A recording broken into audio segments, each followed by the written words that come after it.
Ayo, kalian sudah cuci tangan belum? Kalau belum, cuci tangan dulu ya, agar kuman dan bakteri tidak masuk ke tubuh kalian. Sehat sekarang bukan hanya untuk kalian, tapi juga demi orang-orang di sekitar kalian. Oke, kalau sudah, kita lanjut videonya. Assalamualaikum warahmatullahi wabarakatuh. Baiklah anak-anak sekalian, sebelum kita memulai pelajaran, mari kita berdoa dulu. Berdoa sesuai agama dan keyakinan masing-masing. Harapannya semoga kita semua mendapat ilmu yang bermanfaat. Berdoa mulai. Bismillahirrahmanirrahim. Raditu billahi rabban wa bil islami dinan wa bi Muhammadin sallallahu alaihi wasallam nabiyyan wa rasulan. Rabbi zidni ilma warzuqni fahma. Rabbi shrah li sadri wa yassir li amri wahlul 'uqdatam min lisani yafqahu qawli. Amin ya rabbal alamin. Assalamualaikum warahmatullahi wabarakatuh. Selamat pagi anak-anak. Semoga kita selalu diberikan kesehatan oleh Allah Subhanahu wa taala dan semoga kita selalu semangat dalam belajar. Di materi pembelajaran hari ini adalah bahasa Indonesia, yaitu tentang memahami gagasan pada artikel. Kalau di pembelajaran sebelumnya, Bu Yuni menjelaskan yang pertama pengertian artikel, yang kedua ciri-ciri artikel, yang ketiga tujuan artikel, dan yang keempat manfaat artikel. Nah, anak-anak, kali ini kita belajar pada pertemuan yang kedua. Yang pertama tentang jenis-jenis artikel, yang kedua struktur artikel, yang ketiga contoh artikel. Baik anak-anak, kita mulai pembelajaran ini dimulai dari jenis-jenis artikel. Jenis-jenis artikel di sini ada 4. Yang pertama ada narasi, yang kedua deskripsi, yang ketiga argumentasi, dan yang keempat adalah persuasi. Bu Yuni akan menjelaskan satu persatu dimulai dari narasi. Narasi di sini secara sederhana dikenal sebagai cerita. Pada narasi terdapat peristiwa atau kejadian dalam satu urutan waktu. Nah, di dalamnya itu ada pula tokoh yang menghadapi suatu konflik. Narasi ini juga dapat berisi fakta atau fiksi. Itu adalah narasi. Yang kedua, deskripsi. Deskripsi di sini karangan yang berisi gambaran mengenai suatu hal atau keadaan sehingga pembaca seolah-olah melihat, mendengar, atau merasakan hal tersebut. Itu adalah deskripsi. Yang ketiga ada argumentasi. Argumentasi di sini karangan yang bertujuan membuktikan kebenaran suatu pendapat atau kesimpulan dengan data atau fakta sebagai alasan atau bukti.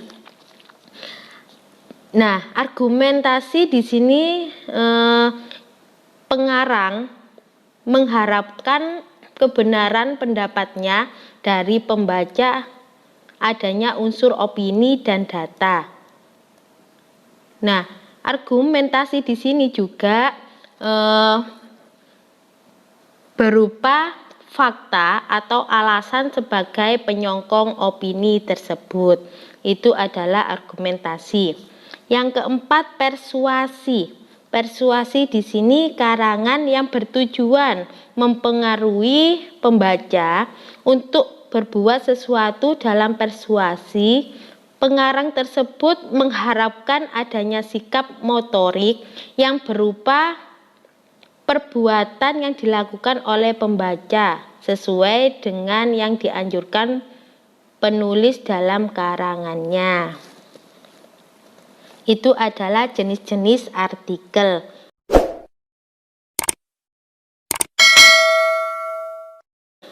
Selanjutnya ada struktur artikel. Struktur artikel di sini yang pertama ada pembuka, yang kedua ada leher, yang ketiga isi atau tubuh, yang keempat alinea penutup. Bu Yuni akan menjelaskan satu persatu, dimulai dari pembuka. Pembuka di sini alinea pertama pada awal sebuah artikel. Itu adalah pembuka yang terdiri atas prolog, intro, atau teras yang umumnya disebut dengan pembuka. Nah, pada bagian kepala berisi uraian aktual yang penting untuk dijadikan pijakan pada pembahasan artikel berikutnya. Itu pembuka. Nah, bisa juga pembuka di sini berisi uraian peristiwa, pernyataan, rangkaian kejadian, kutipan kata, bernyali, dan sebagainya. Itu adalah pembuka atau disebut juga lead. Yang kedua leher. Leher di sini pada bagian leher di sini disambungkan teras dengan isi materi yang akan dijadikan dalam artikel. Bagian leher ini juga sering disebut sebagai jembatan atau pengait. Isinya bagian leher ini menyampaikan pernyataan atau uraian yang mengungkapkan suatu permasalahan. Nah, lebih jelasnya bagian ini menghubungkan antara kepala dengan perut artikel yang kita rencanakan. Itu adalah leher. Yang ketiga, isi atau tubuh. Isi atau tubuh di sini merupakan bagian yang paling penting dalam proses penulisan artikel. Karena di bagian inilah segala permasalahan dituangkan. Nah, bagian ini berupa uraian eksplanasi. Caranya dengan mengungkapkan permasalahan yang ingin dikupas. Nah, kalian usahakan tetap terjaga fokusnya. Jangan sampai keluar dari fokus permasalahan. Itu adalah isi atau tubuh. Yang keempat, alinea penutup. Alinea penutup di sini bagian akhir dari artikel. Nah, biasanya juga alinea penutup ini disebut juga antiklimaks atau juga disebut kaki atau ending dari suatu artikel. Nah, bagian ini juga berisi kalimat kunci yang merangkum pembahasan ke dalam bentuk simpulan yang ringkas dan jelas. Itu adalah alinea penutup. Selanjutnya ada contoh artikel. Kalian lihat sendiri contohnya. Yang pertama, kalian tuangkan terlebih dahulu ada pembukaan. Nah, itu ya, ada pembukaan. Terus dilanjut isi. Selanjutnya penutup. Itu adalah artikel. Contoh artikel. Kalian baca sendiri contoh artikel tersebut. Kalau sudah dibaca, kalau sudah dipahami, nah, kalian pahami terlebih dahulu contoh-contohnya sebuah artikel tersebut. Sudah anak-anak? Kalau sudah,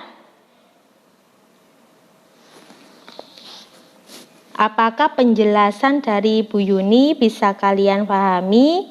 Kalau sudah bisa dipahami, sekian dan terima kasih. Semoga pembelajaran hari ini bermanfaat untuk kalian semua.